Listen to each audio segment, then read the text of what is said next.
Hello, everyone. My name is Mark Abrams, and welcome to another Mixed Tank Takeover. I'm here every Monday at 2:30 p.m. Eastern Time to review mixes. So, for anyone who's not familiar with what Mixed Tank is, it's this thing over here up in my screen. This is Mixed Tank on PureMix.net. Mixed Tank is basically, you can think of it like a think tank for mixing. So you can submit your mixes and get feedback from the community, and then we do these takeovers sometimes with the mentors from the site. And again, I'm here every Monday. We listen to them and we all kind of do it together. You guys are in chat. It's awesome. I'm watching the comments over here. And yeah, we're going to have a good time listening to mixes and doing all the talking about them. So before we get started, I have a couple announcements for the PureMix Pro member community. We have some stuff coming up that's pretty awesome. Starting this Thursday, we have a blog that's going to be live on the site with Vance Powell going over all the intricacies of the Neve 8078 at Blackbird and Studio A. That blog is really cool because it goes over some of the modifications that they've done since they got the console, I think in 2001. But yeah, they've done a bunch of mods to it that are pretty awesome, and that article explains all of them in depth. Then on Friday, Vance is going to wrap up recording on his start to finish series with the Weird Sisters. They're going to be doing the very final overdubs on that track before they go to mixing, and then we'll be wrapping up that series shortly. On Tuesday, this is kind of out of character for us. We're doing a release on Tuesday with Andrew Sheps talking about Dolby Atmos. That video is insane, and if you have thought Andrew is a super genius from watching any of his previous content or different videos or his interviews or anything, this is going to blow your mind because he is just a complete authority on mixing in Dolby Atmos, and he explains everything from how the renderer works, how it interfaces with Pro Tools and other DAWs, down to different speaker setups that you can use, how to work with Apple's spatial audio versus, monitoring and binaural. There's so many things about it that Andrew just kind of takes the wool off and makes it all make sense. So that video is coming next Tuesday. Make sure you're ready for that one. The following Friday, Andrew is going to mix movement from Hozier in Dolby Atmos in a video and explain his approach to bringing stuff into a mix to start Atmos, and then he's going to actually mix a song. You guys are going to be able to check out the binaural version during the video. So if you're wondering, like, well, how would I even watch that video? You'll be getting a binaural stream to be able to watch it. So really cool Atmos content coming up. Keep your eyes on that. And then we have another mixing contest coming up. This is pretty insane. It's going to be with multi-tracks from Alanis Morissette's Guardian. This contest is featured around the Joe Ciccarelli video where he mixed Guardian live. It's going to be sponsored by IK Multimedia. So you guys are going to have a chance to win a whole bunch of awesome stuff from them, along with Joe's new plugin, his vocal compressor plugin, which is insane. So keep an eye out, and that's all the new stuff coming to PureMix.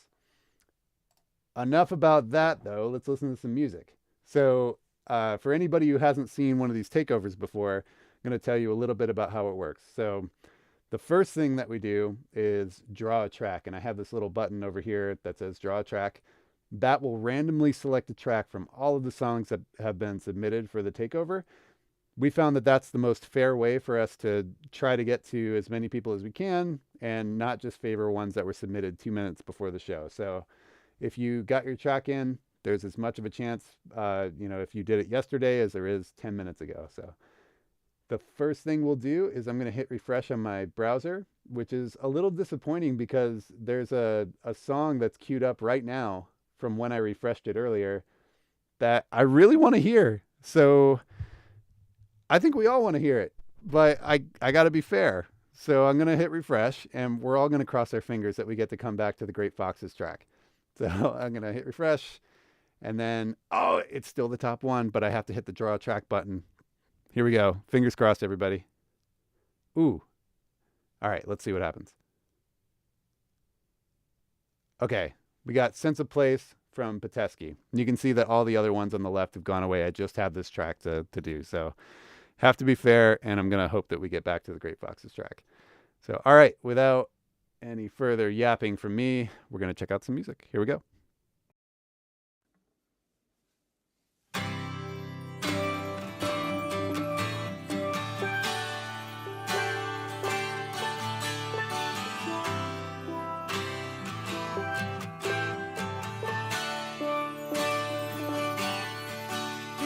feels good to plant some seeds today and let them grow away into the unknown. Just let it get better. It looks good to watch the flowers wake into another day. Leave your worries alone. Let go of the tether. It feels good to turn the wheel today and go another way. Drink, drink, drink from the river up in sun. Get lost in the heather. There's a new breeze blowing through my house, and I am in silence breathing out. Unknown feelings from the south, some kind of guidance reaching out, humming deep within my mouth, and I am the quiet speaking out.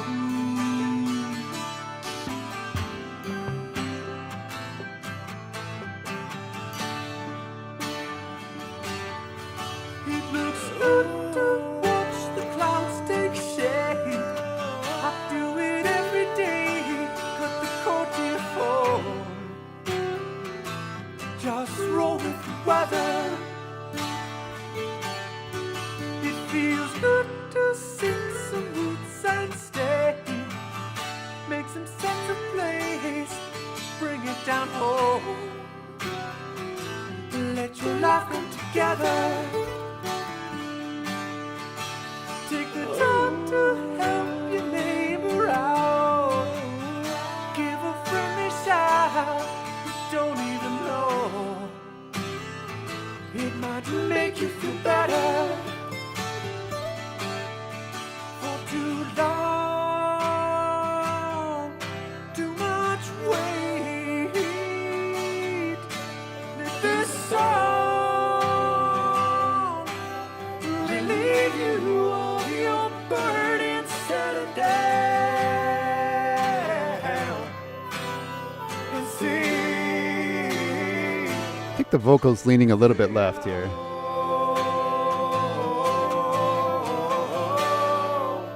There's a new breeze blowing through my house, and I am the silence breathing out. Unknown feelings from the south, some kind of guidance reaching out, humming deep within my mouth, and I am the quiet speaking out.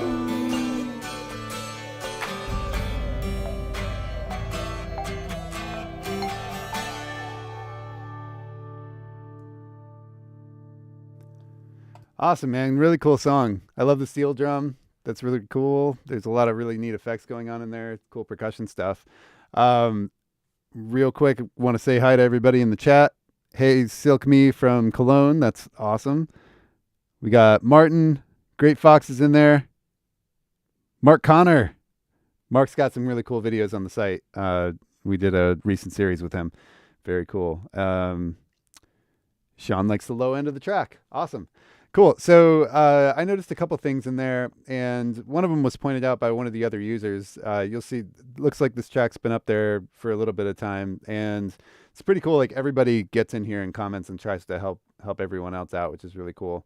And I think that this I saw in the comments over here. So on the right side, we've got Piteski level semi-pro. This track is an advanced mix, and then he's got comments that this is like a new version of the mix. So it's probable that he's put a couple versions up on the site and gotten feedback and done some revisions, which is neat. So first thing that jumped out to me was I love the acoustics and the wide feeling of the double and everything. I think that Sonic pointed this out too, that it feels like it's leaning a little bit left heavy. So, am I reversed to you guys? This is my left. There we go. Awesome.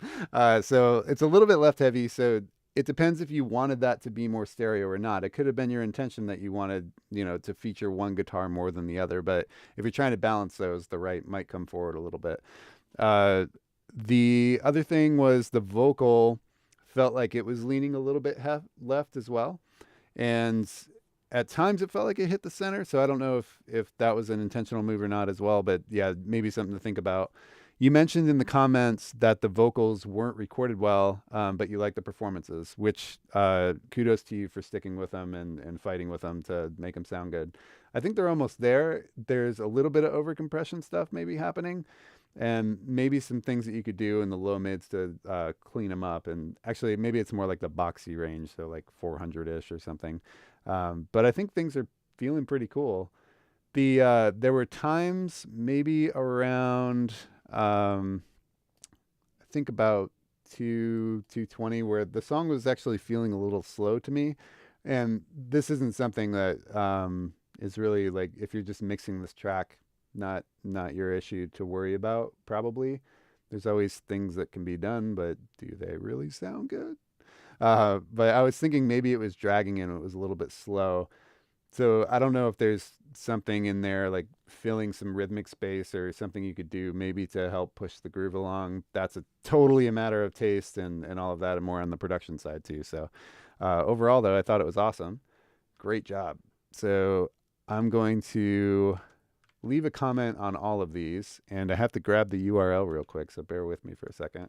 I'm going to put up a comment on every one of these that I was here. So if you aren't watching, you'll hopefully see this later. So I'll say Mark was here, and then there's the URL for you guys to watch it. Did I get it? I think I got it. We'll do it one more time. There you go. Okay. All right, let's get to the next one here. So I'm going to poll you guys right now, to everybody who's watching live. If you're in the chat, you guys let me know if you prefer that we listen to the entire song, or if you want to listen to half the song or listen through the first chorus and then move on to the next track. We're going to be here for about an hour and a half. So if we want to get to as many tracks as we can, I probably shouldn't listen to the whole track. If it's any longer than like 3:30 or 4, I'll probably cut it off anyway. But you guys let me know in the track or in the comments if you want me to listen to the whole track or stop after like the first chorus or something like that. So I'm going to hit draw track. Here we go. We'll listen to the whole track for the next one. All right. So this track is from Mingar at theinternet.au. the.inter.net.au. We should all go sign him up for some awesome newsletters or something. Okay, this track status is advanced mix. It's called Goodview. He says, hey guys, thanks for your advice. Hopefully I adjust most of your suggestions. So this is another new mix. Lower, loose, less harsh claps. Distortion from the ATR 102 on the master bus. Vocal saturation came printed. Cheers. Okay, let's check it out. Here we go from Mingar.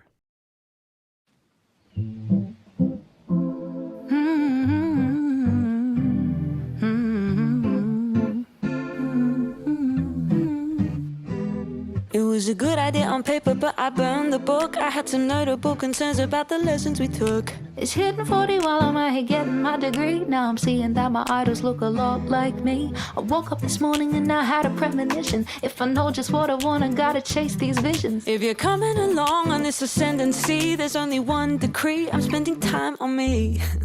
I don't need no explanation. My time is expertly taken. But when I'm feeling frustration, then I just wanna Love the blend on those vocals there. Lights on and keep your eyes on me, baby. I wanna see me with that good view. Don't you take what I need. I know I'm worthy, I swear. If you wanna stop and stare, cuando ballo, yo ballo per me. I'm learning I'm untouchable and it's my story. I'm the hero, you're the obstacle, I'll take the glory. Pop goes the bubble I was living in. I give me permission to be different. I wanna break the glass ceiling, wanna watch it shatter. Only give my time to the ones that matter. Tasting freedom like I never have before. Cause I invented the game and I wrote the score. I don't need no explanation. My time is expertly taken. But when I'm feeling frustration, then I just wanna leave the lights on and keep your eyes on me, baby. I wanna see me with that good view. Don't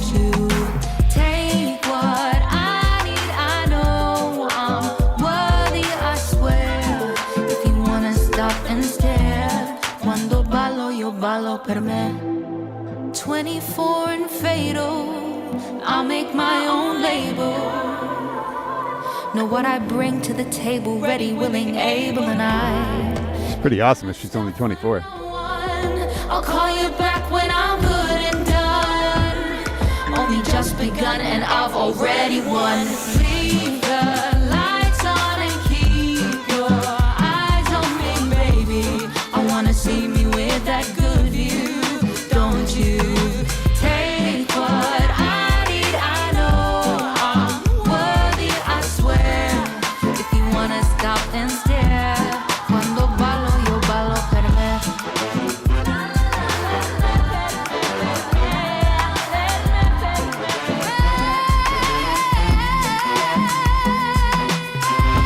Cuando ballo, yo ballo per me. If you wanna stop and stare, cuando ballo, yo ballo per me. Awesome. Great job. This is a super cool track. I'm going to go back to the beginning real quick, and we're going to listen to the first 15 seconds, and then I'm going to yap at you. Here we go.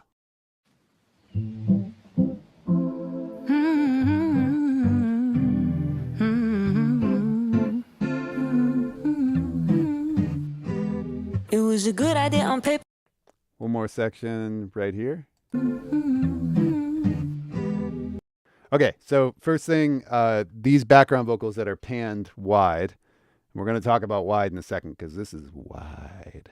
But those background vocals they're feeling a little bit beefy to me and pretty thick in the low mids.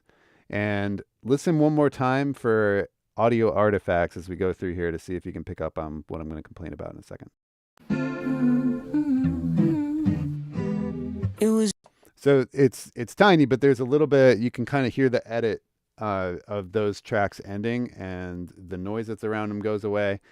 That's one of those things that really pulls me out of a mix. So if I'm trying to just listen to the song and enjoy it, things like that in the production will immediately kill my sense of disbelief and just kind of like grab me as like, I don't know, doesn't feel right. But back to the low mids of those, they're pretty chunky, especially for being out that wide. The one cool effect about that, though, is that they feel closer to you because of that low mid. So, you know, if I'm talking really close to the microphone, for example, there's like more low mid than if I come back here and talk. Obviously, volume changes too, but like my voice thins out. So it's nice that those feel close and they have like a Billie Eilish kind of feel thing happening. But maybe you could clear them up just a little bit with a little bit of EQ and just pulling something down.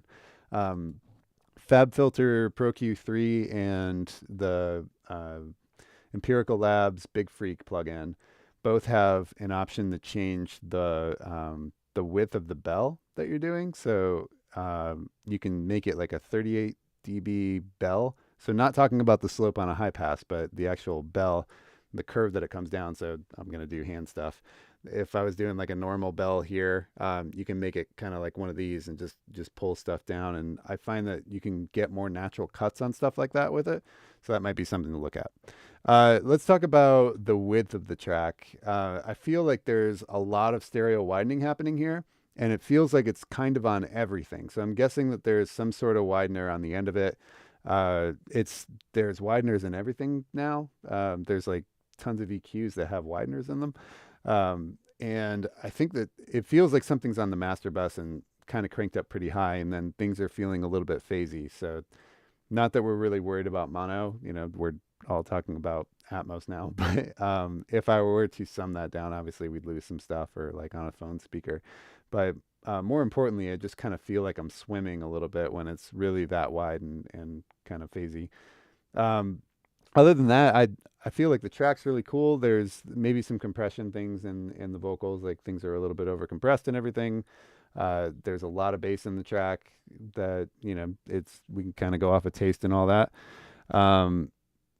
Yeah, maybe a little bit of EQ would go a long way on the stereo bus there, or like actually digging into elements. I don't know. It kind of sounds like there's a lot of processing on the stereo bus already, but as the very end of the track, the vocals get a little bit crunchy, and I know that you mentioned that the vocal saturation came printed, so the tracks that you got were probably pretty saturated to start with, but there's a little bit of a mid-range pop that happens in the BGVs, and I'm just going to go over here to find it real quick. We'll start right about here.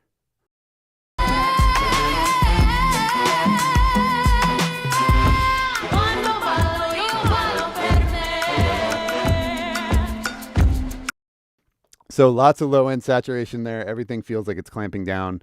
And the background vocals right at the end, around when it gets to here, you'll hear it like kind of just pull out and like ting your ear a little bit. A ting, I don't know if that's a great way to explain it, but it just feels like a little sharp poke.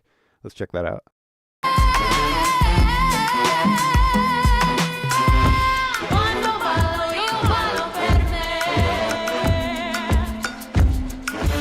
So it's almost the opposite of what the intro vocal was doing, where it was too thick and beefy. This one's almost a little too thin and bitey. So sometimes I'll even just automate an EQ band on an EQ to just duck at that moment when it just jumps out and tings my ear. Ting. But when it does that, I'll just use like an automated EQ. So yeah, thank you so much for submitting the mix, and good luck with it. Just watch out the low end saturation throughout the track and the loud sections and all that. And production's really cool. The song's great. You're on the way. That's awesome. Okay, so chat room. Did we decide that we're listening to full songs, or that we're gonna cut stuff? We're gonna listen to like the first chorus. I don't see you guys talking about it, so I'm just gonna keep doing what I'm doing. And let's see. So in the chat, Pau asks, "Am I at Flux?" So no, I'm not at Flux Studios. I'm in my studio, but we have very similar taste in color. So I wonder where I got that taste from.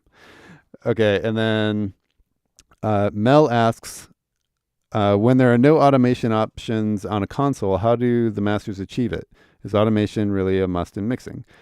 I know mixers that don't use automation at all. I don't know how they do it. Automation's definitely a must for me. On a console like that, there's a bunch of different options for this, but there's something called flying faders automation. And sometimes you'll look at a console and think that it doesn't have automation, but it does, just maybe not with moving faders. So the Vance Powell mixing videos are a great example of that. He has SSL style automation, which is working off of VCAs. And the faders will tell you if they're lower than they should be, but they're not moving along with his automation rides. They're recording what his automation was, but they're not moving in real time to tell him where the faders are. He's got some cool workflow things that he does to make that all work. But automation is something that I feel brings the mixer's human touch to a mix and definitely makes it a performance for the mixer. I'd spend most of my time in mixing and automation for sure. So yeah, but to each their own. Again, I know guys that don't do it at all. Okay. So Anthony votes for cutting stuff to get to more songs. So next one we're going to do, I'm going to cut it. And if everybody hates that idea, we won't cut it. You guys yell at me in the chat and let me know. Okay. Just drew a track. LME. This is his first mix. That's awesome. It's an instrumental and not intended for marketing. So let's check this out. Welcome, LME.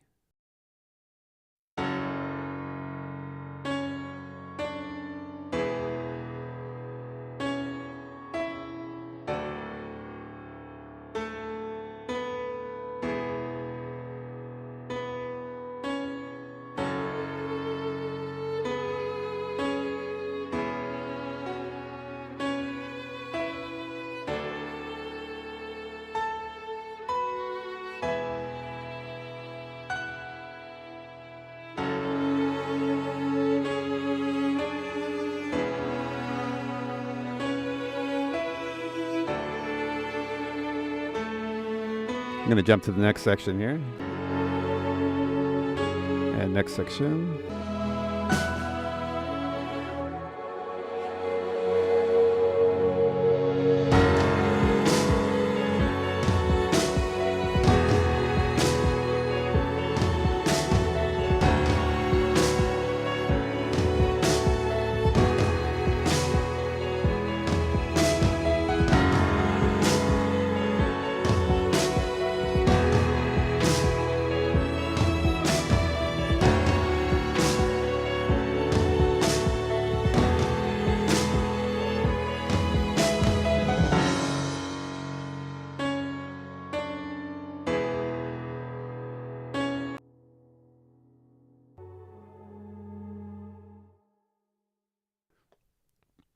Awesome, Melanie.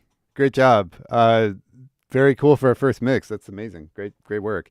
I love the style, and I kind of that might be my next intro song for when we do one of these. We'll just play this super dramatic track leading into it. I think it'd be pretty awesome. So, uh, so Tom pointed out a lot of cool things in here. For anybody who doesn't know, Tom Foolery is part of the PureMix family, and he is always in here commenting on people's tracks and helping out in Mix Tank. So his comments are always great, and he's very likely to comment on your track if you submit one. So he pointed out that these all sound like virtual instruments, which I agree with, but you did a really good job on the piano and the strings, making those sound real. It feels more virtual to me when we get to that big drum section, when those come in, because the main giveaway for me, outside of like velocity things all being the same and same tone of the hit and everything, the decay on these ones wasn't very disguised when it was cutting off, so I could tell like the sample was at an ending in those. So there's some things that you can do to keep sampled drums sounding more real, and obviously like adding space to them is one of them. The UAD Ocean Wave plugin's amazing for that. There's other ones out there too that are great. Just making something that sounds like a drum room and then trying to put it into a space so that things, even when the sample, especially ones that kind of randomize these things, when the sample's the same all the time, sometimes you get a little bit more of a natural feeling room from it. So that might be something. And then as he pointed out as well, the bottom end of the mix could be way more powerful, especially when those drums come in. I want it to shake, like completely shake the room. Production wise, I was thinking that doing some sort of a very low bass, it could even be like a sine bass, not necessarily doing like an 808 thing, but just doing something on the very bottom of the track to really add weight. But more importantly, that kick drum dealing with what's there, it just kind of needs something underneath the track to, give us some, and just that'll really build up the excitement too if we get things shaking a little bit more. But yeah, great track. That's awesome for your first mix, and great work. Keep at it. If you get a chance and you update it, submit it, and I'll get a notification and try to come back on all of these too. But yeah, I'll get a notification and I'll check out your next mix. So cool. All right, let's draw a track.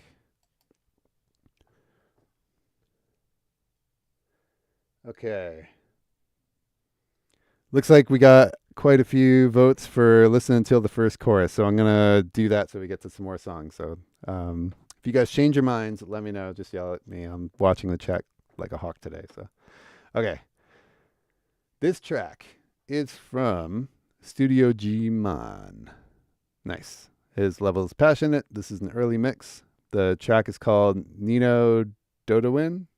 And sorry if I'm butchering things. This is, he's been thinking a lot about the world we live in. Me too.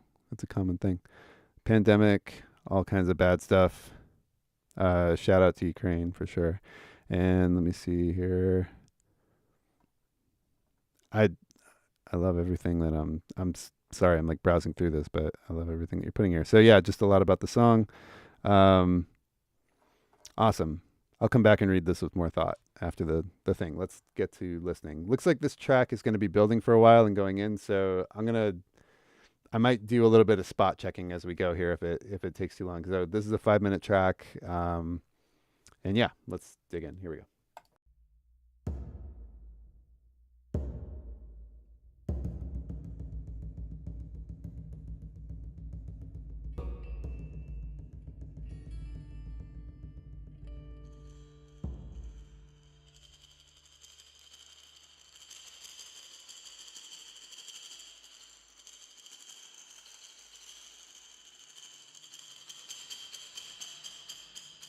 A little bit of a high resonance in that shaker, in that percussion item right here. Like 2K, 3K, just poking out, there's a resonance there that you could dip down so it doesn't hurt.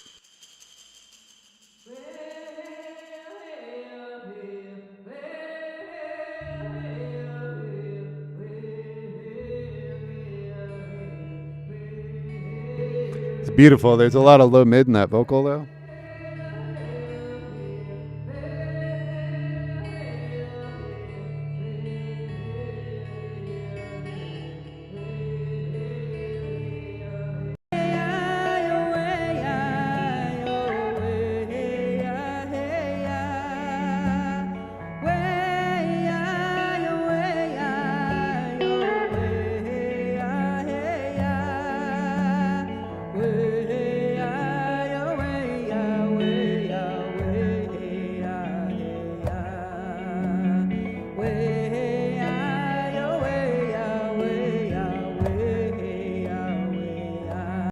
Okay, I'm going to stop here and just comment on this section.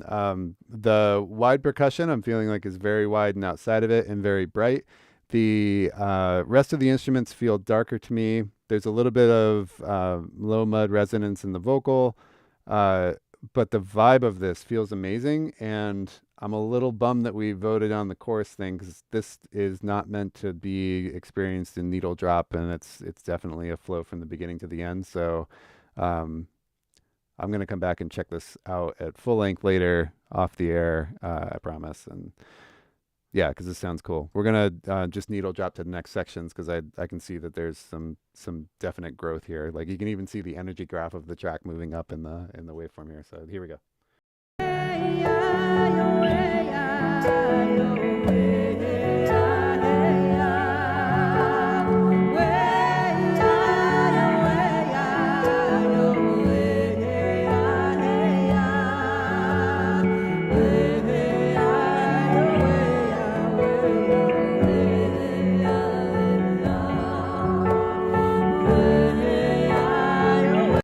So I think it's in the guitar. There's a resonance that's really poking out there. It's again like the 2K thing.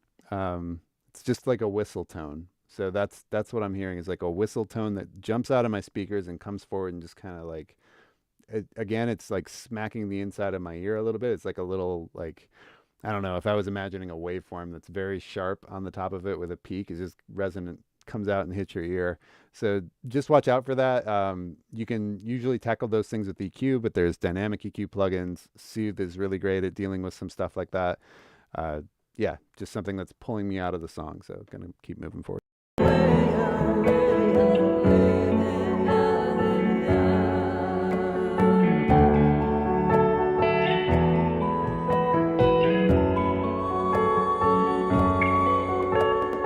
Like there, you could feel it on the finger scratch there. It was extra resonant and peaky. Also, the guitar, I feel like you could compress it a little bit to bring some of the bottom stuff forward. I talked a lot about this last week with depth and mixing and your front element, you know, feeling like it's here and then something feeling like it's back behind here. The guitar, with it being this dynamic, if I've got the vocal parked and sitting here kind of nice, sometimes the guitar, the notes are just kind of jumping out front, you know? And I talked last week, I always imagine like people on a stage, it'd be like if the guitar player ran forward in front of the singer really quick and then ran back or whatever. So that's the kind of stuff that I imagine. Not necessarily placing everything where it should be on a stage. That's not what I'm talking about. It's just about things coming forward and stealing your attention when they need to just kind of chill. So maybe a little compression on that guitar would help out there. Here we go. So taking a minute on this.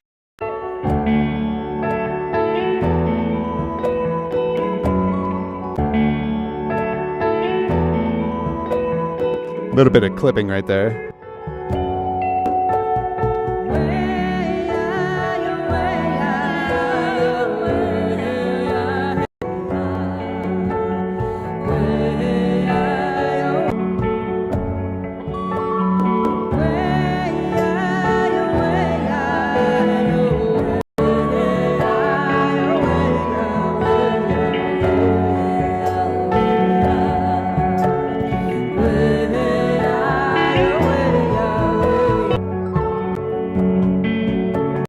Cool. Okay, so a lot of the same stuff at the end there, the guitar jumping out and all that, but the big elephant in the room is the clipping that's happening. So you're clipping your main output, which means that there's no limiter on the end of the chain to catch all that stuff. But even if there was, the limiter would probably be working pretty hard on those peaks. So overall, I think everything in the mix needs to move down.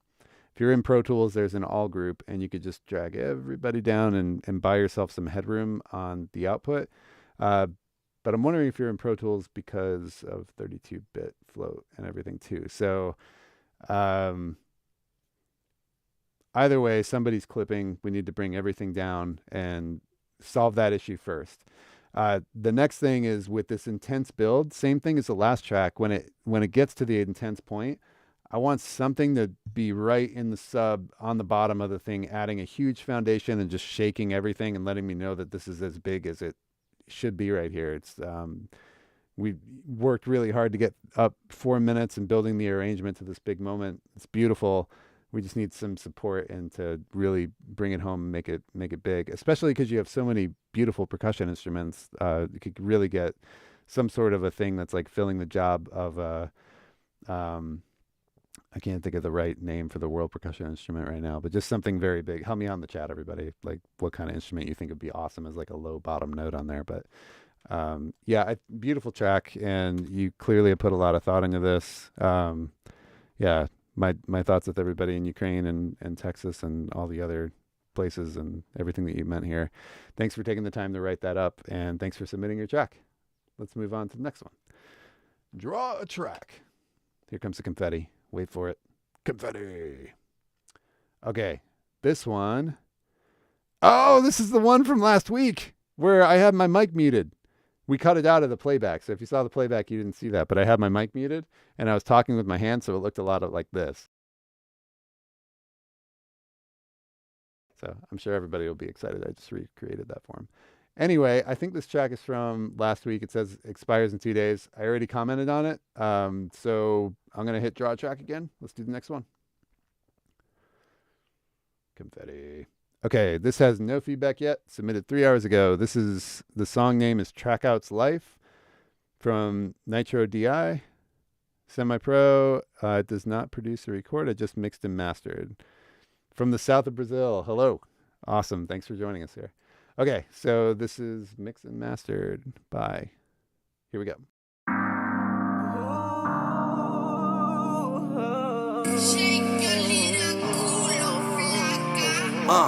Cada passo que firma e o verso que inspira, eu tô sentindo alegria. Descalço no barro e a chuva no rosto, o vento me dá uma brisa. Eu acordo bem cedo, eu me ajoelho, agradeço por mais um dia. Cada dia que passa eu vejo pessoas que me contagiam. Caminhando na rua eu vejo o futuro, passado e um belo presente. Cada verso que eu falo tudo modifica aqui dentro da minha mente. Não esquece que a vida é um estralo, tudo é passageiro, se é que me entende. Só peço pro meu Deus que me dê uma chance, tudo vai ser diferente, ó. Eu fecho meus olhos, o universo me mostra um pouco do seu poder. As estrelas que brilham do céu, ela é energia que me faz crescer. Acredito que bons pensamentos me fazem querer e entender. A lua ilumina trazendo a luz que você merece. Tudo que imagina e sonha, os seus pensamentos ele atrai. Tem criança que cresce na esquina sem o apoio de seus pais.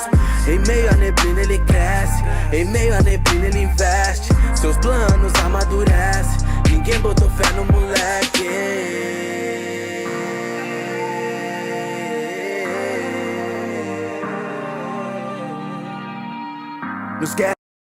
Cool. I'm going to skip forward. I just want to hear the ending. Let's see where it goes. Chore amplifica, tua alma é forte, ela sabe lutar. E eu escolhi confiar, o brilho do amor no olhar. Ame, se sinta, se vença, a regra é clara. E o mundo na volta desaba, todos querendo já falhar. Mas se tua base tá sólida, a vitória é regra e a regra é clara. Sou caçador e estendo a mão, onde é minha casa, o som na cara me leva onde o tempo. Okay, cool. So first thing I'm noticing, I'm glad that I skipped forward in here, and I might do that on these, even though we're going to only listen to like sections of it to get to more mixes, which like, you know, keep fighting it out in the chat. See if we all agree on that. But when we get to the third verse, the female vocal that enters, first thing, like just speaking on the overall, she's a lot darker than the male vocal that is back here. So let's just check that out again real quick. As estrelas que brilham do céu, ela é energia que me faz crescer. Acredito que bons pensamentos me fazem querer e entender. A lua sabe lutar, e eu escolhi confiar, o brilho do amor no olhar. So is one too bright or is one too dark? Or is that how you want it to be? That's okay too. That's a valid answer to it, but it's something that I would check out. And this is something I do if I'm doing like a hip hop track that has a lot of features on it. I'll definitely always bounce between the verses and the different artists to see, is everybody feeling the same to me sonically? Are they at the same depth level, same level overall? And does it generally feel good throughout the track? So this one, it gets that vocal's a little too dark for me at the end, I think, but again, it's all taste. And then the one at the beginning might be a little too bright for me. It felt like it was really jumping out forward. It is exciting, but the balance of that, I feel like, is going to be in relation to the snare that you have happening. So the snare feels like it's very snappy and there's a lot of attack on it. It's jumping out to me. I like what you've done where you have the main accent up the center and then you have the ghost notes off to the left a little bit. That adds a nice little bit of width. But one question would be, is that distracting? So just making sure that like that being out there, it's not coming out in front of the vocal or stealing attention or saying, listen to me. So I'm probably going to have to harp on this every week because it's like so important to me. But the entire reason that we're here is because of songs. It's about the lyric. It's about the artist, what they're trying to get across. And sometimes they'll tell you, I don't want my vocal out front, and that's fine. But what we don't want to do is have things in the mix saying, listen to me, I'm a mix. So the snare drum, it's a little bit attacky and popping out in front of that vocal and distracting me from the lyrics. So just something to think about, like what depth level, if the vocal's here, does the snare do this, over top of it, or is it kind of pulling me away from the song? That's just something to check in on. Other thing in the kick, I kind of want to hear another octave down below where it is. So I feel like the bottom end where everything is kind of at is cool. I just want to hear a little bit more oomph on the very bottom of it. So something to check out. Really cool song though, and I don't want to talk for too long on anything. So let's move on to the next one. I'll put my comment in here. Let me know if you put up another mix. I should get notified, but yeah, thanks for submitting. Cool. I hope it's helpful. Here we go. Next track. Okay. From GL Vaughn. This song is Quorum, I think. Again, sorry if I'm butchering it. This is a sample song off my album Drift. Awesome. My music exists between genres, so I'm interested in how it comes across to pro members. What works for you, what doesn't. Always open to suggestions. So you guys can join in with me on this too. If you drop your comments, they'll see them in the live chat if they're not here. So drop your comments away and we'll check it out from the beginning. Here we go. I'll probably do the same thing where I just kind of spot check the mix and see if there's anything crazy that happens toward the end. So here we go.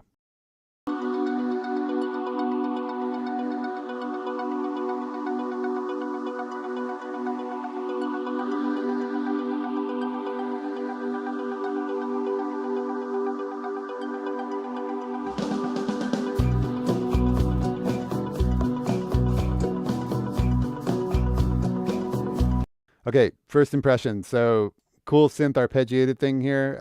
We have it for 15 seconds, I think, before the song comes in. Might be something to think about if that's long or not, but totally taste and composition. The thing about that arpeggiated synth is it's very bright and pokey and cool feeling, actually. I think it sounds good. But now that everybody else is coming in, they feel dark and recessed. So again, in my little depth thing, I'm thinking the synth is up here and then the rest of my track is happening back here. So is the synth the feature right now, or should everybody coming in be like, hey, listener, this is where I'm pointing you toward? So, all right, here we go.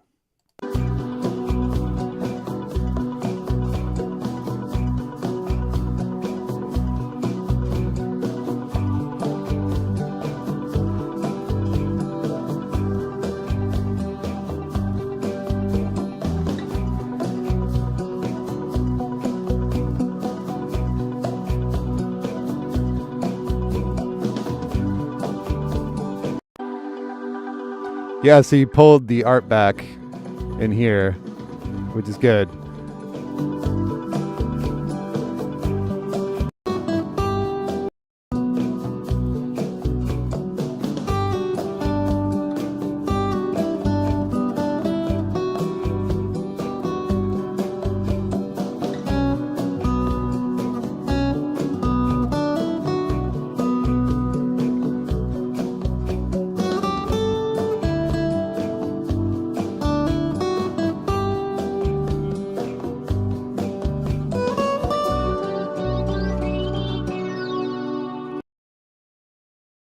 Couple observations in there. In this section, there's some of that mid-range poke happening here, and it's almost in a rhythm. It was like ba ba ba ba, which tells me I think it's in the acoustic guitar. So just something to watch out for. Otherwise, I want to go back to this ARP synth at the beginning here. it really tells our ear, the first thing that we hear is this. So just that much information is enough to tell my ear what bright equals and what subdued or like low volume muted stuff sounds like, or covered stuff. That's enough information to tell your ear this is what the sound stage of this is. I'm really thrown back when the track enters and everything's a bit duller. So I feel like I've kind of been lied to about like what the track was going to do. And there's some cool things you could do with that. It's an interesting idea to, tell the listener one thing and then do a different one. But for me, in this case, there's a lot of energy and excitement in the beginning, and then we go into a more dull, kind of like a blanket over the speaker feel to it. I love the music that's happening here. The acoustic playing is really awesome too. Like, feels great. Just maybe needs a little bit of cleanup on aisle 9. So low mid stuff, anything you can like kind of carve away from the muddy, woolly stuff, like anywhere 2 to 500 something. Looking at that. Not on a bus level, but on an individual instrument level. Some of it might be happening in the pads. I'm just going to skip forward here and see if there's other important elements that are entering here.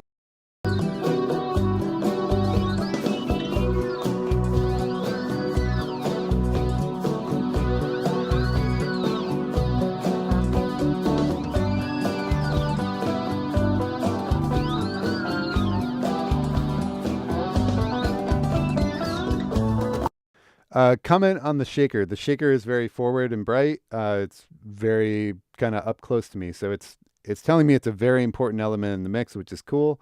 But again, it's telling me here's the brightest level of the mix, and then everybody else feels a little bit far back from it and out. So it feels like it's just kind of sticking out basically, but that's why is brightness and maybe a little bit of level. Just something to check out with that. Also, I thought I heard like a snare drum fill happening in there. It feels very far back in the mix. So again, kind of one thing to think about is just who's supposed to be in the front and center, and who are you telling the listener to listen to? And then where is everybody else kind of in relation to that? So last week, again, I talked a lot about front to back, the back wall. Volume and balance are determined to me by depth on things. So if my vocal's here and maybe my snare is back here, if it's like a pop vocal, in this case, the drums feel like they're back here while we have our acoustic more up front here, but I'm struggling to hear the core and the chunk of the rhythm section. I'm just going to go to the end. Here we go.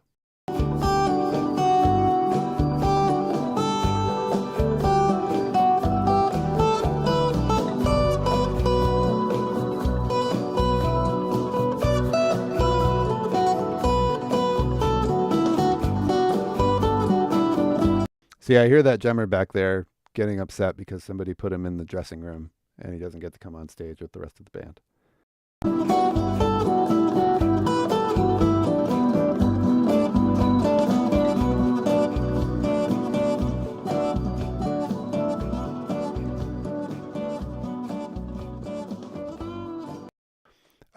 Sounds like the acoustic might have like a DI feel when you're biting into the notes at the end there too.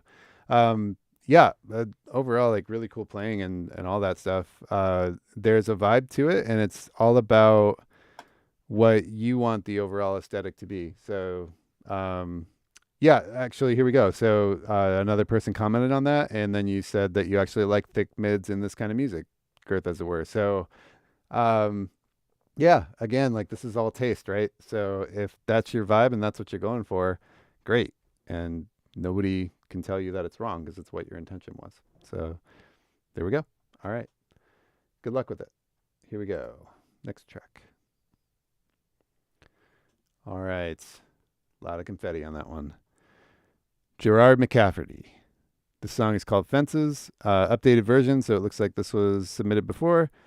Eased out the drum bus and general mix bus compression from before. Added depth to the vocal. Cool. Let's see how it came out. Here we go.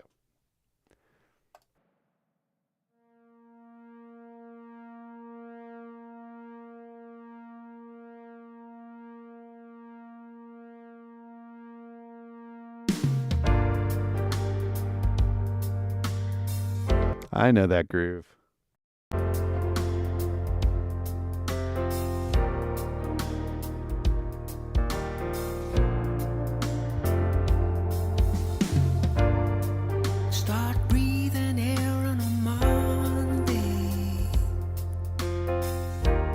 just going to talk as I go on this one. So again, I'm hearing like a sampled tom thing, and that's because of the decay of that drum not matching everything else that's kind of in there.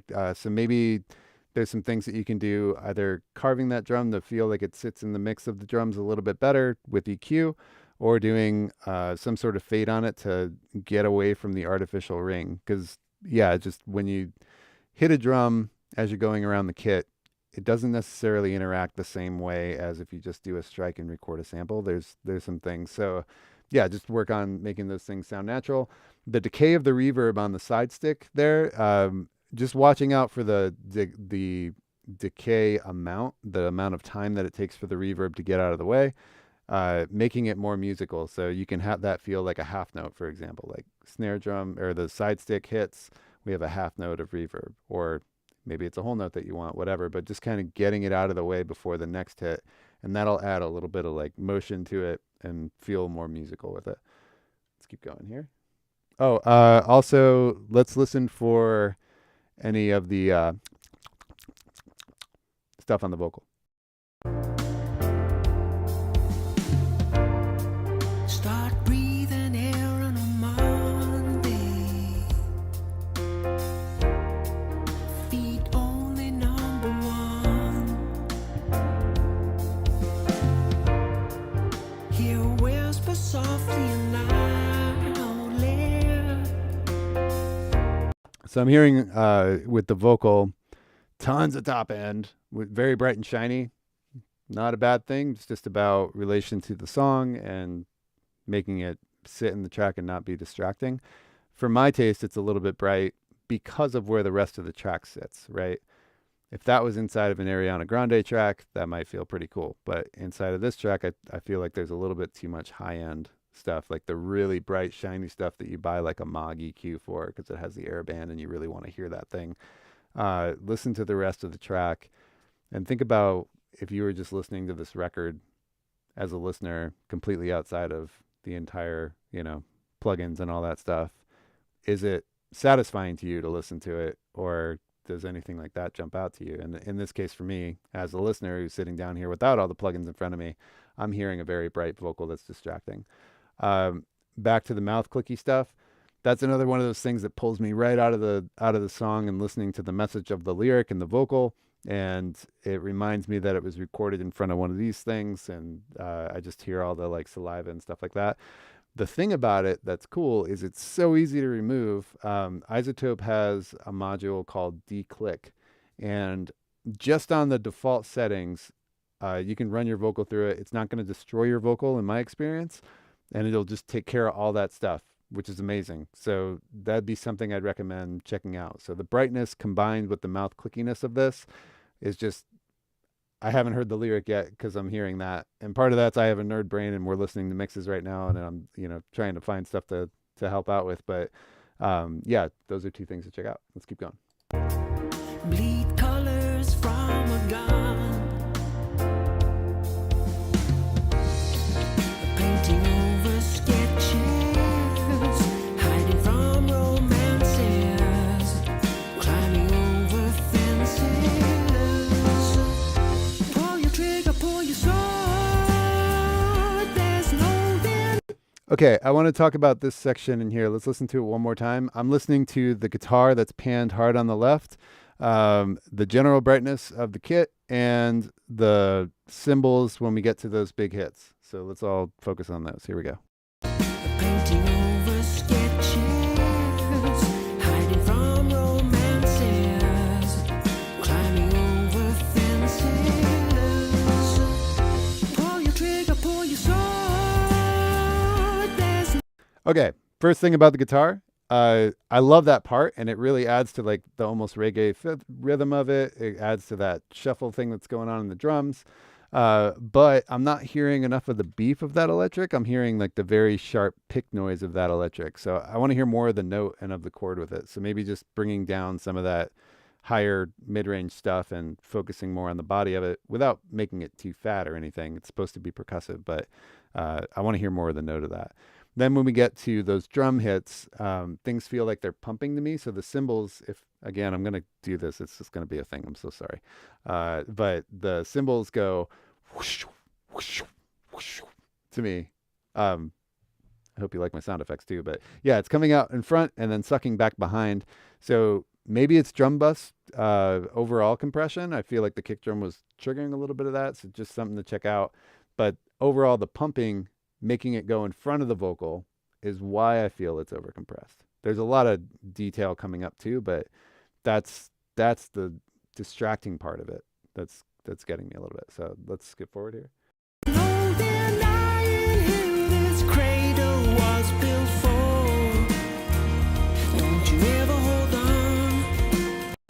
I'm also hearing some brightness in the other elements of the mix throughout here, which tells me that you might not be hearing enough high end in your monitoring. If all of it is bright, then it could be an EQ thing that's happening, but just an observation here to check out. Pull your trigger, pull your sword. There's no denying who this cradle was built for. Don't you ever hold on. I love that rhythm guitar with the delay thing that's happening like over on my left a little bit there. That's great. Very cool.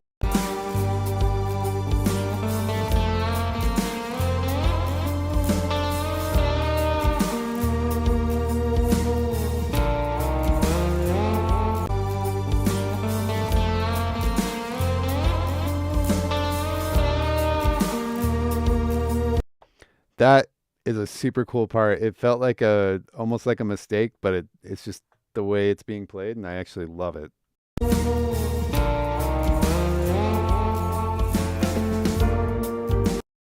Also, this guitar line feels well balanced to me, and it doesn't have a lot of top on it, so that goes against my comment about maybe you're not hearing enough top end too. But on your speakers, if you listen to the relation of that guitar solo in relation to like the strumming acoustics and the vocal, since it's the featured instrument at that moment, you would think that you would want it to be shiny and all that stuff relative to the other guys, but you didn't do that. So I would maybe even look to that guitar as a compass for the overall brightness of the track. That might be something to check out. Let's skip forward to the end. Here we go.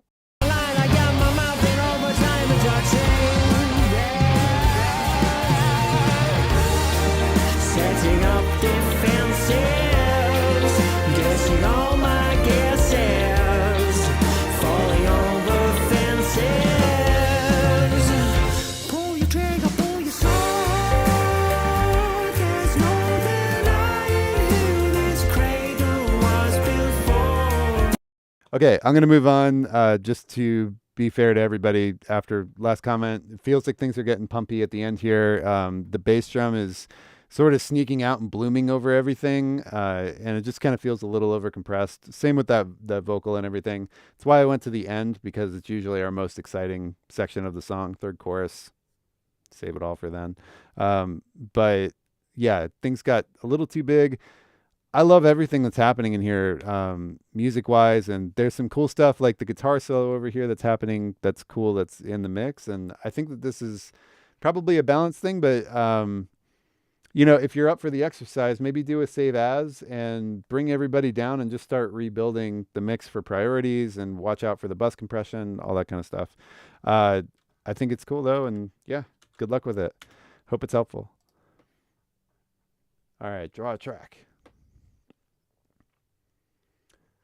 Like Strangers Again from Paul M.A. Cool. All right. Sung and mixed for a friend of mine who had everything chucked already. Wants warmth and clarity. Attempt to make this sound like an authentic 70s folk pop record. Retro vibe going on. Cool. We're going to check it out.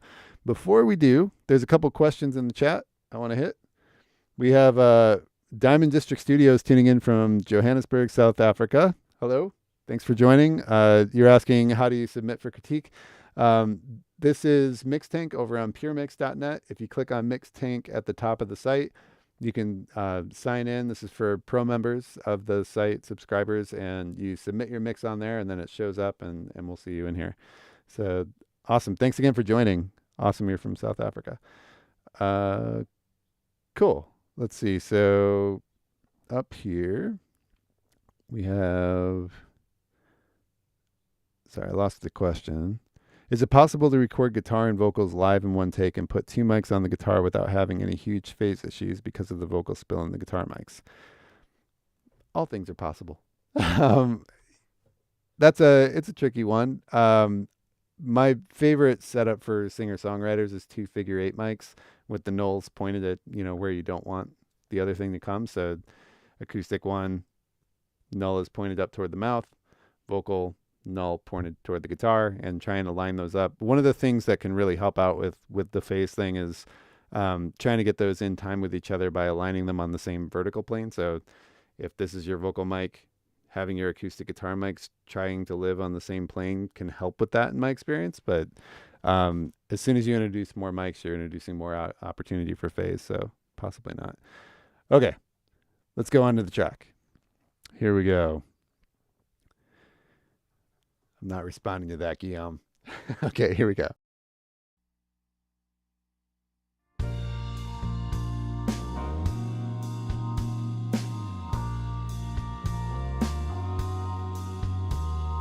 Winding back the clock to the past. Who was it who said that this would last? Turning back the time. Same thing with the vocal mouth noise there. It's really kind of coming out, and just isotope D-click will take care of it for you. Such memories, but there we are, strangers again, strangers again, strangers again. Oh, ain't it strange? Oh, to be like strangers in the end. All the things we shared and held so dear. 2 things so far. One, I think you're nailing the period of this that you're going after, which is awesome. It feels warm to me. The vocal is pretty big. It's way kind of out front and very sizey. So there's a little bit of low mid stuff that's getting me, and a little bit of over compression. And I heard that back somewhere around 126, there was a word that kind of got pushed back pretty hard by the compressor. And I think that closeness and compression of that is making it take up a lot of space like this in front of me in the mix. And I kind of want it to chill out and have some of the other parts of the mix come up a little bit. The other thing is the overheads feel extraordinarily wide to me, and the top end feels a little phasey, like there's some sort of widening thing going on with it, where every time I hear the stick hit the hi-hat, I hear almost like a time delayed, not like a rhythmic thing, but it feels like they're coming just a couple milliseconds later, and having this wide thing that's like wrapping around my head a little bit when the hi-hat's happening. And so if I had to describe it, we got a big vocal here, and then, sorry for bumping that, I have a hi-hat that feels like a line going around my head up top, and it's higher than the rest of the mix. That's what I'm experiencing over here. No, I'm not listening to your mix in some rendered Atmos thing, but there it is. So let's keep going. Time will take and make them disappear. Houses boarded up with the curtains closed, and then no one goes. But there we are, strangers again. Strangers again, strangers. Cool bell. Strangers again, strangers again. Oh, ain't it strange? Oh, to be like strangers in the end.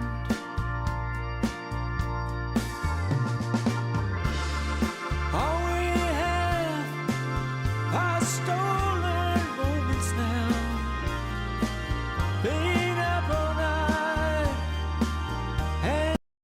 One thing that's kind of separating the vocals off of the rest of the drum kit and the snare is that it's a bit brighter than the rest of it. The snare feels a little bit muffled to me, and not necessarily just because of the period warmth thing. I'm not saying add a bunch of top end and crack to it, but maybe actually pulling some of the resonant note out of the drum might help. Like the fundamental feels like it's a little bit resonant and poking through a little bit. So it might be something where if you did more of a tonal balance between that low note, which isn't that low of a tuned snare, bringing that down a little bit, not in pitch, but in level, with an EQ, that might balance it more and then get it a little bit closer to that vocal.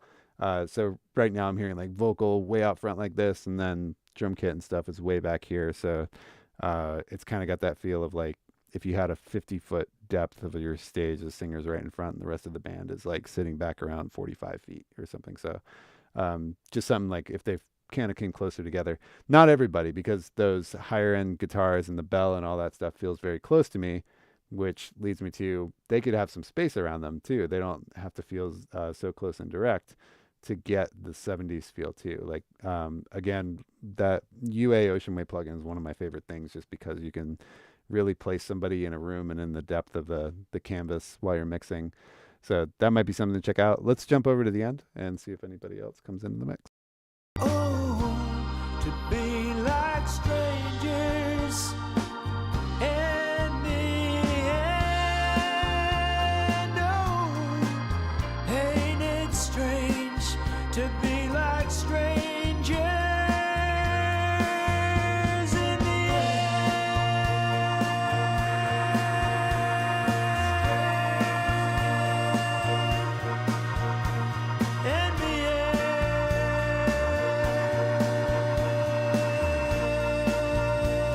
Cool. I love the string part that came in, and the bell thing is really awesome. It's just, it feels very direct and very like close recorded to me and not natural. So that guy, I think like moving back a little bit of space, that feels awesome. And then these strings that happen on the left are amazing. I love that part. But it feels a little bit muddy, and I want to get some more like bow definition out of it and attack so that we really kind of feel them. Again, not like, I know you're going for the 70s thing, not trying to make it overly bright, but just a little bit more clarity there would be awesome. This is a super cool song, really cool track, and I think you're really close on the mix too. It's just a little bit of tweaking here and there, like but more importantly, I love I want to talk about the fact that you said I want it to sound like an authentic 70s folk pop record. That right there, it seems dumb, but I feel like this happens less often than we think it would, where you had a vision going into this and you went after a specific thing. There's other tracks that we listened to today that I feel like are trying to make every instrument sound amazing, whereas you said overall the picture of this song, the period that I hear is this, and you're going after that, which I think is the key to everything. We talk about intent so much in all of the live streams that we do, and it always comes up in the Q&As. So I love that you're doing that and keep going after it. I think you did a great job here.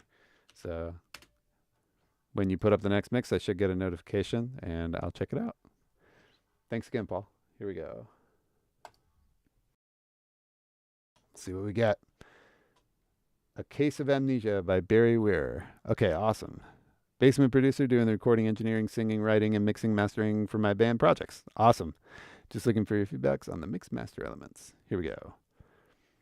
We should have a longer in-depth conversation, everybody, at some point about these two words being together as though they are one word now, separated by a backslash. Mix master. Used to be mixing and mastering. Old man, get off the soapbox. Here we go. From the top.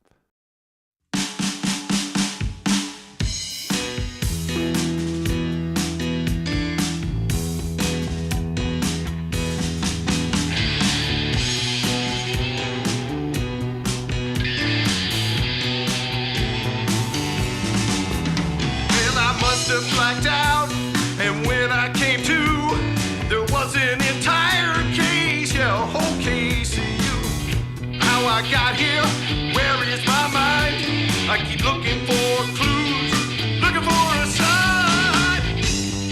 Oh, deer in the headlights, innocent ages pass me by. I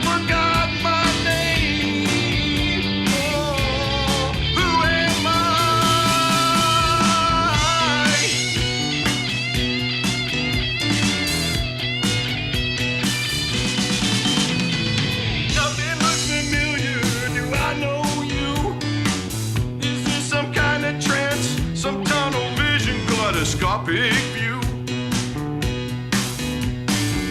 Forgotten people, forgotten memories, forget where I live, I forgot everything. Yeah.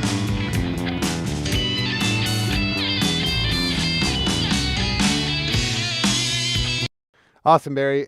Yeah, cool. You doing all the jobs in the band. That's great. So, and you're the guy who was promoted to jack of all trades. That's awesome. That's the story of everybody doing this professionally too. It seems to be anyway. So yeah, I think like some things I'm hearing there's, especially just getting to the big thing is lots of mid-range happening in here that's really harsh and kind of bitey. Specifically the cymbal crash, for example, right? Like when he hits a cymbal, it kind of comes out and just like it's like a face slap, like total Oscar slap, right? And I think that is bleed through the vocal mic potentially. I could be wrong about it, but it has that like off-axis thin, pokey jab guy feel to it. So that might be something to check out. And then Tom had a good point in his comment too about just some overall low end to the entire mix. I feel like we're, not high pass, but I feel like we're missing everything down in like the bottom octave of the song. And there's an aggressiveness that's happening from this that I think you can tame without losing the energy of, and just add some weight to the entire thing.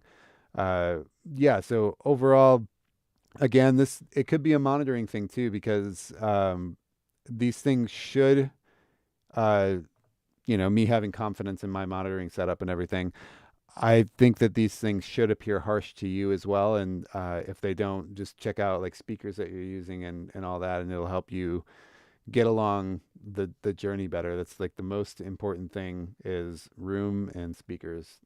It's like goes, over any plugin for sure. And yeah, I think if you get a speaker setup that tells you a little bit more of what's happening inside of this will help out a lot.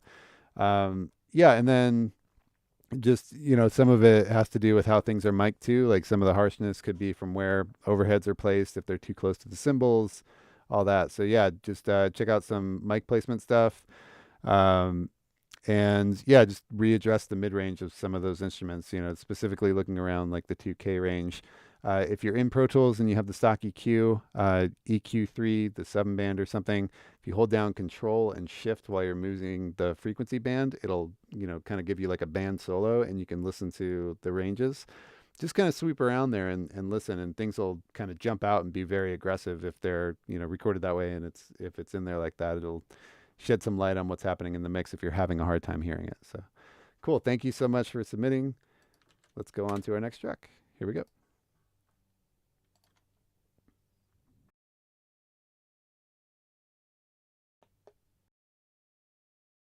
Okay, this one is from Laster Mega Hit. So this is called Savior, my mix of a new single by Iggy, coming out the 17th of June. I think that, yeah, we got this one drawn again, but this is the one where I had my mic mixed or muted. Next track. Give me the confetti. Sense of Place update by Patesky. Okay. Make sure. Nope, I've seen this one too. Let's go to our next one.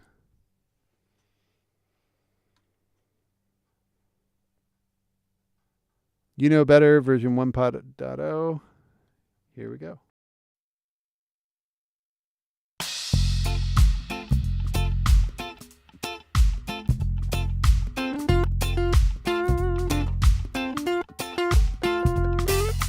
Hey there, darling. I know it's late and the night's come a long way. Well, hey there, darling. I know it's late and the night's come a long way. You're anxious to get home, my dear, but first listen to what I have to say. Now before I begin, I admit I may have had too much to drink. Now before I begin, I admit I may have had just a little much to drink. But I just thought of something really swell that you ought to know right now, I think. The clothes on my body keep me warm through a cold, cold night. The food and drinks just soothe my soul, I seem to feel alright. The laughs the party shared told my troubles to depart. You know better than that, therefore on my heart.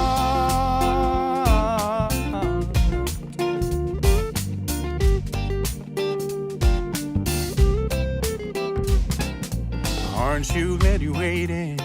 The smile I see is telling me so. Well, aren't you glad you waited? The smile I see is telling me so.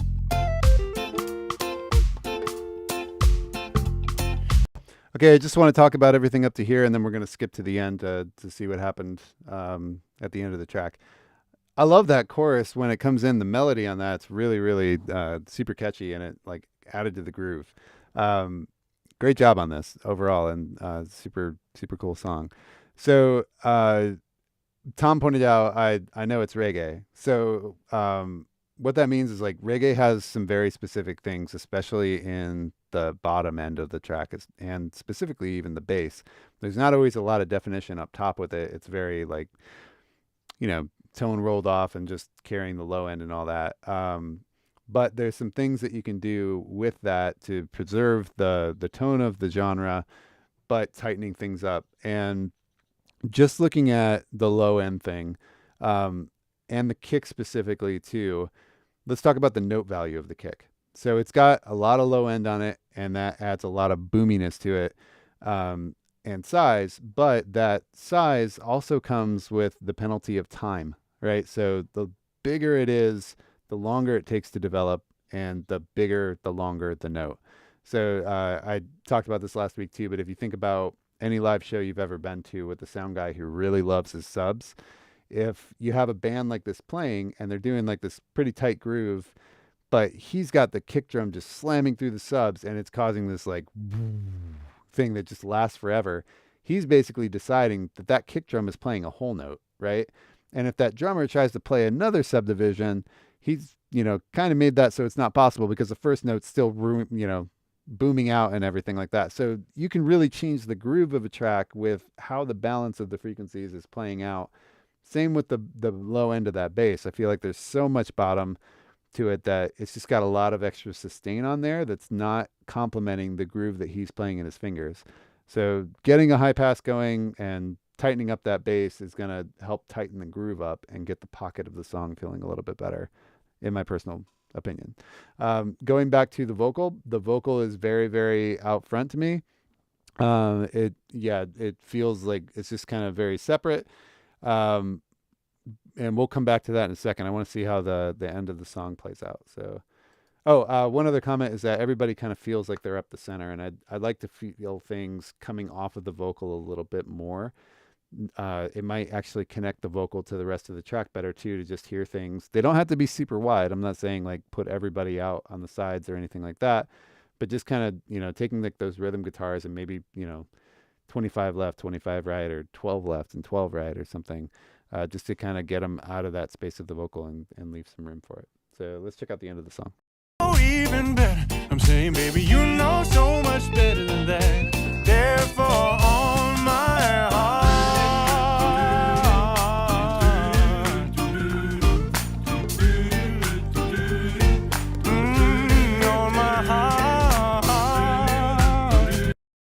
Okay, I love the space that was put on the claps here. I don't know if that's from the recording or a reverb thing that you're doing on it.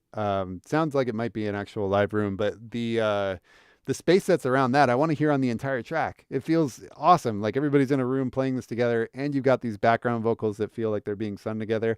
The lead vocal, and I like louder lead vocals too, but does feel like it's poking out of the track a little bit. So maybe sitting that back tonally and volume wise on there might help out with it. We'll just listen to the last couple bars. Here we go. You know better, babe. Therefore, on my heart. That's a super cool song. I love it. Good job, Timothy. Let's hear what you do next with it. All right. Comment is up. Let's draw another track.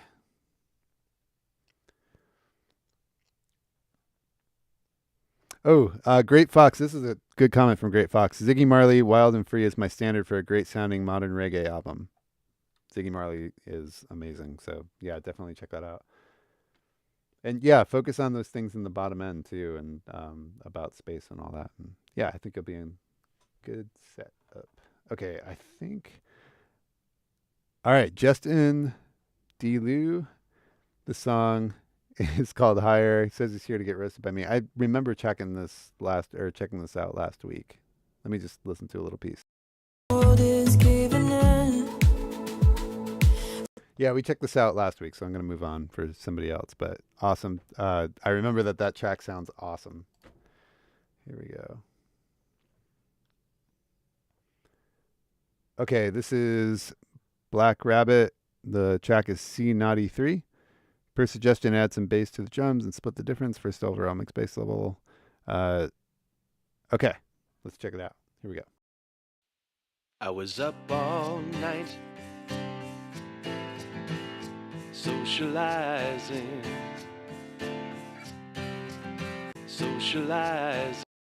The S first thing I want to point out, it looks like Sonic Lab pointed that out to you, but 2 to 3K, there's some harsh S-ness going on there. DS, you can do split band if you want to, just make sure that things don't get weird. Again, Suit 2 is great for this, but that SH comes off the speakers and hits me and goes back. And it's Will Smithing me. Here we go. Socializing, trying to keep the latent depression from crystallizing. Now the sun is lurking just behind the Scarborough horizon, and you're not even here. I took in young streets at a glance, heard the Parkers playing, watch the bikers dance. Love what you did with the production. The different parts are really cool. Everybody wishing they could go to the south of France. Guillaume, would you like to come on camera and talk about the south of France? I'm just kidding. I'm not set up for that at all. But we like the south of France here at PureMix. Here we go. And you're not even here on the coldest night of the year. Hey, look at me now, see the shape I'm in. It's taken me so long to catch on to what's going on inside this skin. When two lovers really love, there's nothing there but the suddenly compact universe of flesh and breath and hair.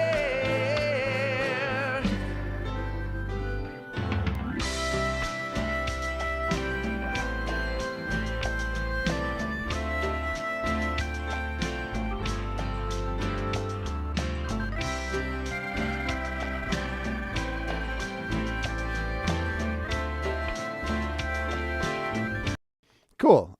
So a couple things about it. The drum sound, I'm kind of wondering how this was recorded or what it was recorded on. Things feel pretty thin, and that might be something that you've been fighting with on the drums the whole time.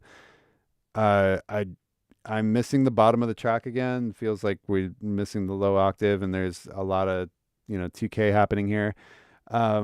This is actually something that you would be able to see with Decibel too. If you're a pro member, which you are, you submitted a mix, but pro members of PureMix also get access to our suite of plugins, and we have one called Decibel that has a frequency spectrum analyzer on it. And if if your monitoring is maybe not giving you the best picture of everything, sometimes a tool like that can help point out, like, there's some resonance going on up in 2-3K or whatever. And not that you should mix with your eyes, but if you're in a situation where you don't have speakers that can give you a true picture of what's happening, first look at headphones for a cheaper alternative. But also, yeah, decibel can kind of help out with some stuff like that. The kick drum sounds like it's mic'd way too close to the beater on there. I'm just getting a lot of attack. And on this style of track, it's a slower ballad. I want to hear some weight to the kick drum, hear more of a note to it, and pulling that microphone back, even if it was just, if you have a hole in the resonant head, just kind of sitting outside of that, maybe even without the resonant head on this one. But part of that groove sounded very, very tight, like it was a drum machine too. So it could just be the sounds on that drum machine. Same with the snare drum. It feels more like a rock sounding drum machine thing to me. The snare is like very dead and kind of high. And there's some like tonal things that would make this feel more like the genre. Again, like Vance Powell's series, check out some of the stuff that he does where they're setting up the drums. Illiterate Light would be a good one to check out for that. Or the Weird Sisters one has a bit of that too, between the two like kits that they use at Blackbird, one in the control room, one actually live, but they go over some of the drum setup and chasing some of those sounds to get what they want out of the track. But yeah, I'd take a look at some of those things. The production's really cool. The parts are really cool. I think it could use a common space around it. So again, doing some type of artificial room thing to tie them all together, but put them in a room together and put some space around things. Yeah, good luck with the mix, and look forward to hearing the next version of it. I hope it's helpful. But yeah, really cool song. Okay, next. Here we go.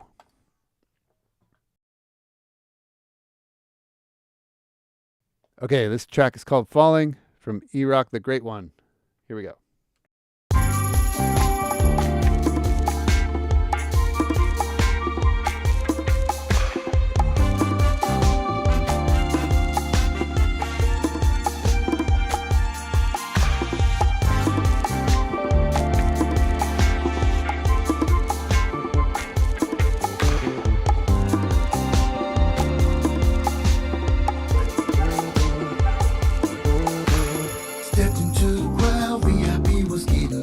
We're just talking about the instrumental from the beginning of it.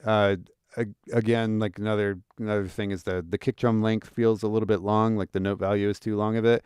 I thought I heard a little bit of a percussive groove thing that lost time on my right side. Pretty close, a couple bars before the vocals came in, so maybe just look for that and see if you can nudge it around a little bit. Here we go. Needed room to breathe, so I had to move around. So I pulled up to the bar downstairs. Ordered something strong and I took it to the head. Then the DJ started queuing up the Stone Cold Blue. That's the very moment. Hey, thanks for the comment, Moonbert. I move heaven and earth to make my way through the crowd. Here we are face to face now. Feel like to dance, feel like to move. There's a light to see the way you move. Pull me closer, look in my eyes. Girl, we got chemistry, don't be surprised. Cool. Phasing going on in the background vocal or the chorus vocal part there.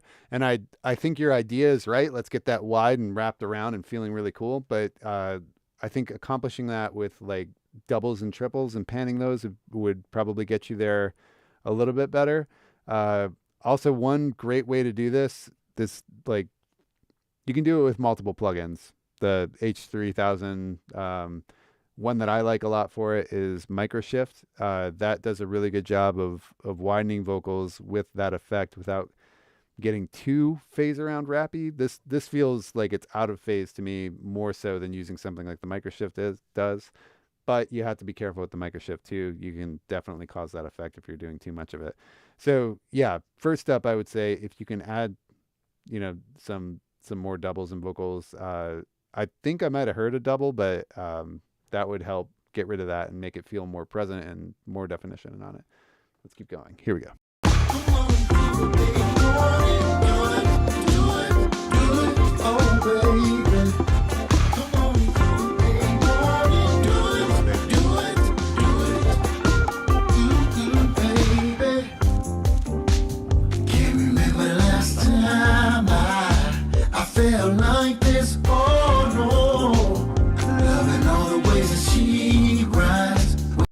I'm hearing hi-hat and snare on the left, which can be an interesting decision. I want to hear it in the center to ground me and be where the bass and vocal are. Also, the bass kick relationship feels a little bit odd to me. I feel like the bass might be thin and the kick is really fat and big. And again, like the note value thing on it, maybe something to check out there. The parts are awesome though. Thinking about placement with the horns, during the chorus when we had that phasey thing, the vocal feels really far up here and the horns are happening slightly behind them, and then I have the rest of the track a little bit more recessed on it. So let's keep going. Here we go. Can't remember last time I felt like this. Oh no, I can't remember last time I felt like this. So the fundamental of the vocals poking out here, and this can be from getting too close to the mic while singing, just technique and compression, all these things can lean into it. But listen to the fundamental, how it goes almost like feedback in a live sound setting. Remember last time I felt like this. Oh no, loving all the ways that she grinds. And there again, that note is really popping. Loving all the ways that she grinds. When she moves her hips, if the feeling is wrong, I don't wanna be right. We're just getting started, we'll be going all night. Come on, baby, show me all the ways you like to do it. Feel it on your body and it's got me so excited. I don't think that I can hide it. I'm falling for you, girl. I'm falling for you tonight. Love the descending vocal line here. I'm falling for you, girl. I'm falling for you tonight. I kind of want to hear a plate in the background or something just trailing off reverb wise with it. If you want to keep the vocals that close, but you could have the verb recessed back further. Back this way, sorry. Somebody's going to cut stuff with me doing things with my hands someday, and it's going to be hilarious. All right. Let's skip forward to the end and hear it.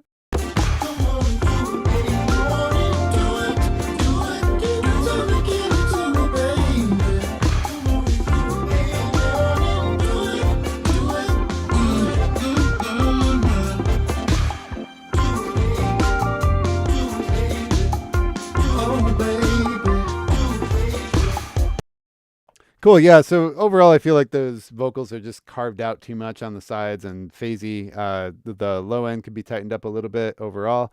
There was a section where I was thinking like the 4 on the floor thing is happening throughout the whole song. This is totally production. You know, feel free to comment and put like a fish emoji or something like that. But I felt like if it was doing like a 1, I think it's a 1 and 3 pattern, but just cutting out a couple of those beats felt like it would sink into that groove, which is almost reggae-esque a little bit more in there, and it would feel pretty awesome. But if you want to keep the 4 on the floor vibe going the whole time, yeah, that works too. So yeah, thanks so much for submitting it. I hope that helps. Look forward to hearing where it goes. And guys, with all these too, if you want to reach out to me, if you have questions or if I'm not being clear about something, mark at puremix.net for anybody who's not live. If you're here, just comment. All right. So yeah, next track. Foreplay. This is from DJ Smile B. Second submission I've made on the mix. Added a little punch on the kick and took some of the brightness off the lead vocals, giving more bottom or fullness of the bottom. All right, let's check it out.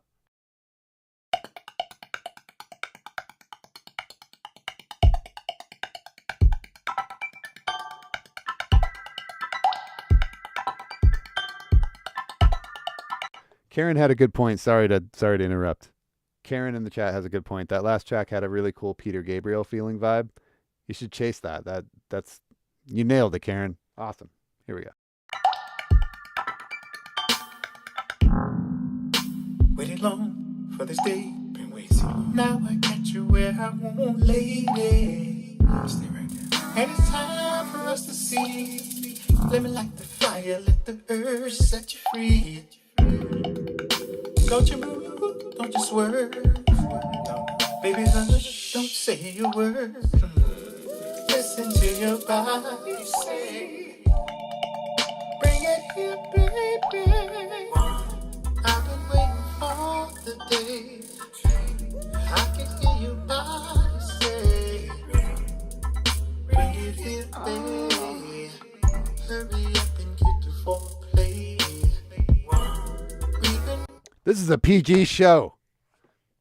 waiting for this day.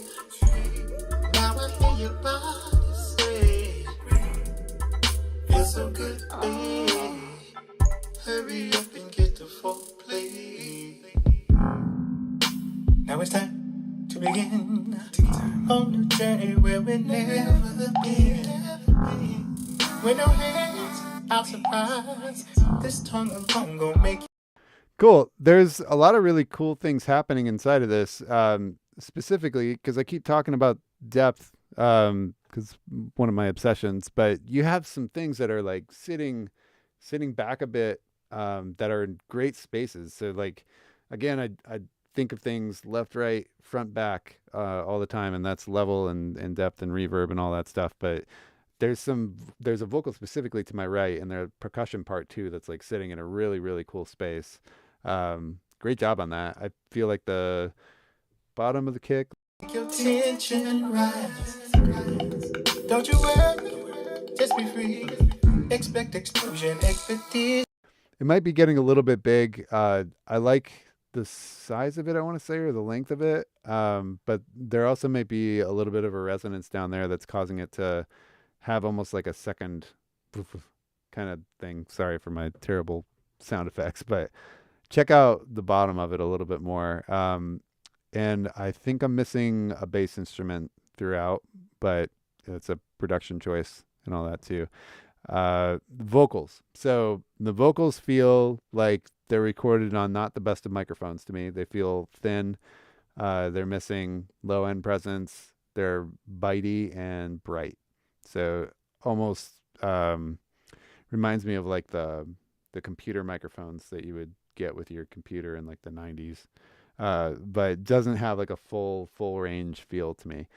I don't know if it was just a mixing decision and like you took out a lot of bottom because they were feeling muddy, or if the microphone just wasn't wonderful. So there's hopefully some things, if you can't re-record the vocals, that you could do to bring a little more tone to them.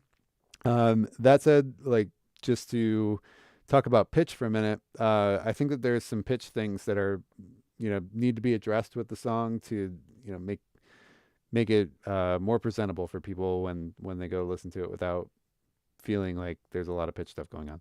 So again, like, there's a tool in your PureMix membership that you have because you submitted a mix. Melodyne Essential is in there, and you could clean up some of the pitch stuff using that. I talked about this a little bit last week. One way to resolve some of this stuff in tracking is if you have a piano of some sort and you actually play out the line that you're singing on the piano first, find the notes if you don't know them, and then sing along with it as you play it. And that'll help your brain and your voice and your vocal cords and muscle memory and all that stuff lock in on the pitches of them. So it's a great way to practice before sessions, before going in, whether you're recording yourself or going to a studio or whatever. If you practice that way, when you go to do the take, your body is going to remember, like, these were the notes, and like actually playing through it's going to help you kind of get that pitch memory. So Melodyne's also an awesome tool for teaching you pitch memory with that stuff. But you've got cool vocal lines here. You're going to get me in trouble with anybody that's outside the studio hearing this track. They're going to, think I'm listening to something I shouldn't be listening to. But yeah, it's super cool and good work on the track. I hope that's helpful and that you get some good use out of it. Moonburnt says, which channel is NC-17 music? Percussion feels 3D. Yeah, Karen, that was how I was feeling too. That percussion thing, especially the one on the right, feels 3D to me, and like the whole time I'm like, I wonder how that's happening. Kind of want to do that. That's pretty neat. So I really like that about it. Cool. Oh, Great Fox Music says Pet Shop Boys trick, same lead synth and vocal melody. It's like a guide track. That's cool. Yeah, I love that. So yeah, DJ, I hope that helps out, and look forward to hearing the next one. Let me put the YouTube URL there. All right, guys, it is about 4:17, so let's go till 4:30 today. and I lost track of time. I was having fun. So there was a track at the beginning of this whole thing from Great Fox Music that I really want to hear. I'm crossing my fingers when I hit this draw track thing. Here we go. Confetti. Learn version 2. Flandy Bob. I'm just as excited for this one. Okay. A revision after comments on the first version. Tried to make the vocal less bright and push the drums a bit. Cool. UA Ravel from a MIDI performance. Cool. Let's check it out. Here we go.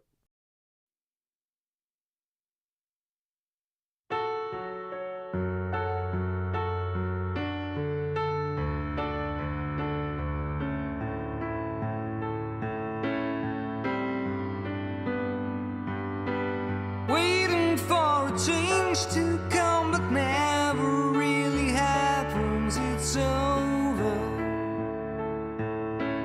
Help me out. Running out of chances for a life that really matters. We're longer, yet we try. Love those drum sounds.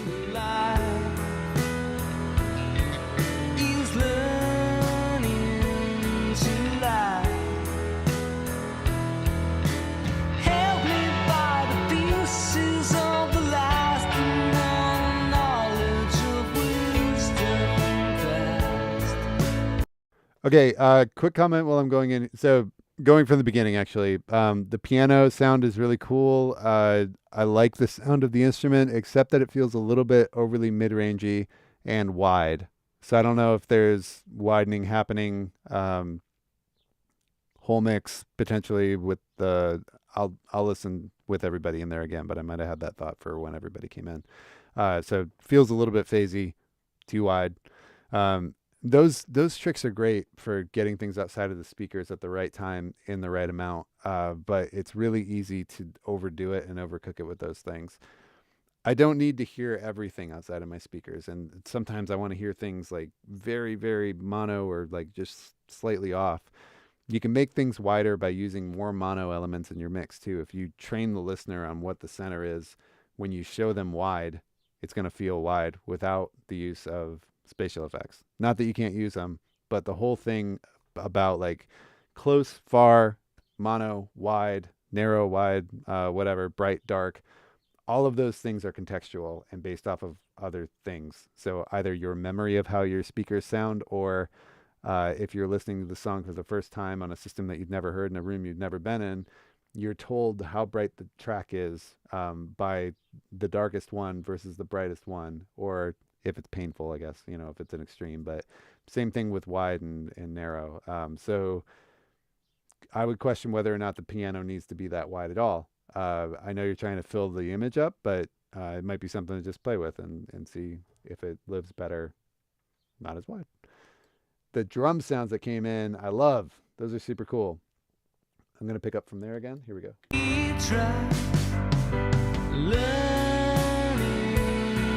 Yeah, so I do hear a little bit of the width on everything. As the drum fill happened, I felt like things were going outside over my head a little bit.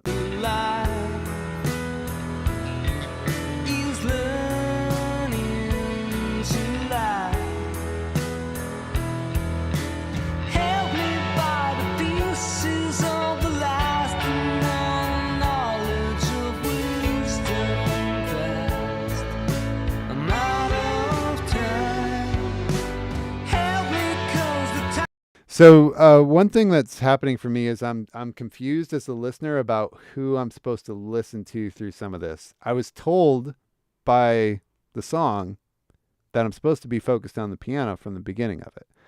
It hasn't told me that it's going away, and it hasn't gone away as we start building things up and the guitars come in. But the guitars coming in over it, the drums where they're positioned in the mix, they've sort of all said we want to be heard and not let the piano do the job it was doing to help the singer tell the song, I guess. So let's keep listening from here.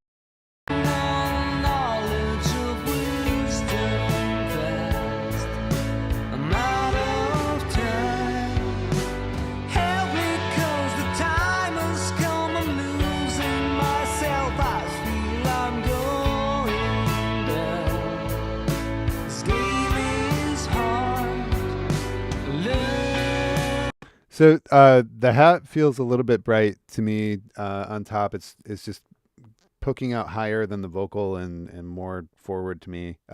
Just something to consider. I think it's across the overheads. Uh, I really, really like this song. This is like a style of music that I connect to very, very well. What I think would be an interesting exercise, again, the save as thing, or if your DAW has trim and you haven't already done trim automation, one thing you could do is put the faders in trim and bring them down. And I would leave like the drums and the bass and the vocal, the lead vocal in there, and then start bringing up other things around them as you determine their priority. So I was told in the first verse the piano was really important because it's all that we had.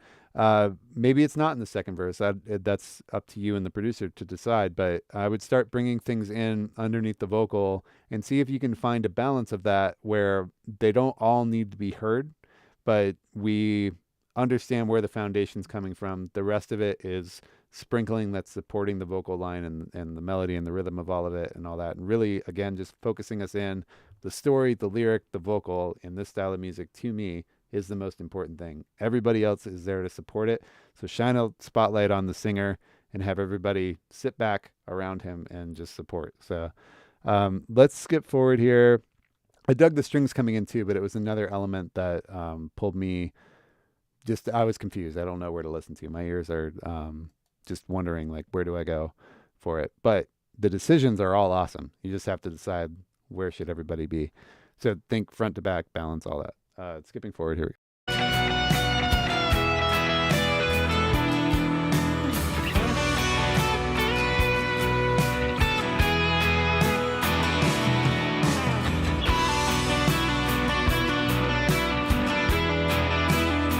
Hey, welcome. Florent is here. Florent Biagetti says, hey, I'm logging in and my song is playing. That's awesome. You probably missed all the good things I said earlier. You can rewind or whatever. I didn't mean to you just log in and start hearing criticism. Who is this guy? But I love the style and everything that's going on. The drum sounds are amazing. If you missed that, welcome. Glad you're here. We're checking out the end of the song. Here we go.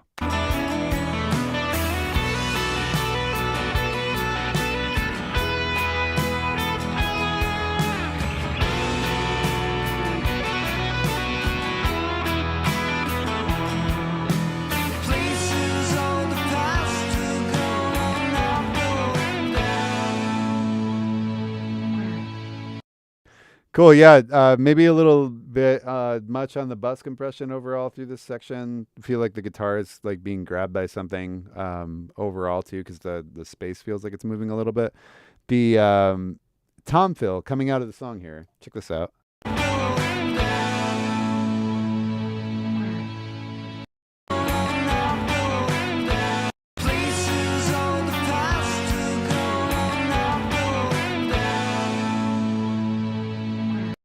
So guitars on top there, where I feel like I need to hear the last part of the song. The strings are on top, and those toms I felt could have come up to make an event out of the end of that song. So like we're going out of the song, but I got the strings in front of me with the vocal recessed a little bit, which can be, we talked about this last week too a little bit, but that can be a cool trick where you pull the vocal back and have other elements in the front. But I have them usually, like if I'm doing that, it's it's something like a guitar, like two mono sources and not a stereo source over clouding. But anyway, having the vocal recessed a little bit can give a sense of like everybody's playing their ass off right here. But yeah, I felt like that was stealing away a little bit of the energy of like the drums coming down and all of that. So yeah, overall, I would just play with the balance a little bit. I think like a lot of the sounds are great. This is a great song. So hopefully it'll be fun to try that out. Yeah, great job. I hope to hear another version of it. And thanks for joining us on the stream. All right. Next one, hitting draw track.